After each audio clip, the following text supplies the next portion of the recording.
J'ai fait une bêtise. Il faut que je vous raconte, là, tout de suite. Je vous donne un petit peu de contexte.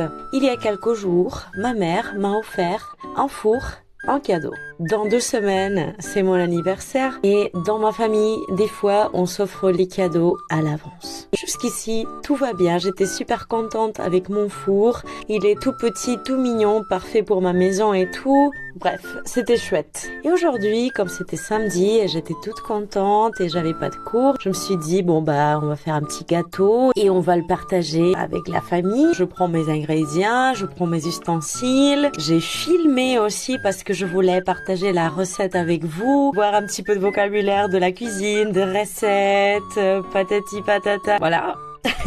Pardon. Et là, je mets mon gâteau dans le four. J'avais préchauffé le four à l'avance. Je suis allée faire la vaisselle. J'étais en train de faire la vaisselle, j'écoutais ma musique et tout. Je commence à sentir une odeur bizarre. Et là, j'ai dit, mon gâteau, j'y vais. Et il était cramé.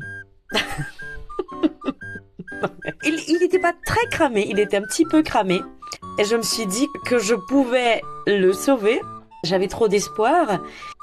J'ouvre, je vérifie avec une fourchette, je remarque qu'il n'est pas cuit.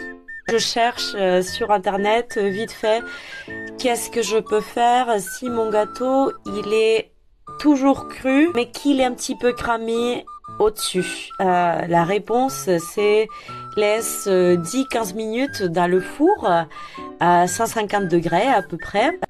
Ça va cuire et ça va aller. Alors je fais ça, mais je reste, je pars pas faire la vaisselle, je reste devant le four. Et là, je vois que ça marche pas, que ça brûle, quoi.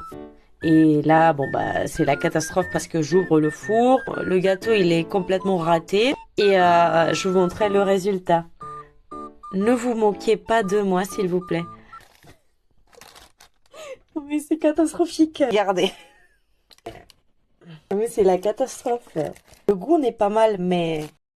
Donc, tout ça pour vous dire qu'on fait tous et toutes des erreurs, que ça va et que des fois, on va consacrer beaucoup de temps et beaucoup d'énergie, beaucoup de motivation à une chose et ça va pas aller. Mais c'est pas grave, il faut apprendre des situations. Au moins, j'ai une histoire à vous raconter. De toute façon, là, j'ai les étapes de ce gâteau raté filmé. Dites-moi si vous voulez que je vous fasse une vidéo. On va pratiquer le vocabulaire d'une recette de cuisine et les verbes à l'impératif pour donner des indications. J'espère que cette histoire vous a plu, que ça vous a fait rire un petit peu. Allez les amis, à bientôt!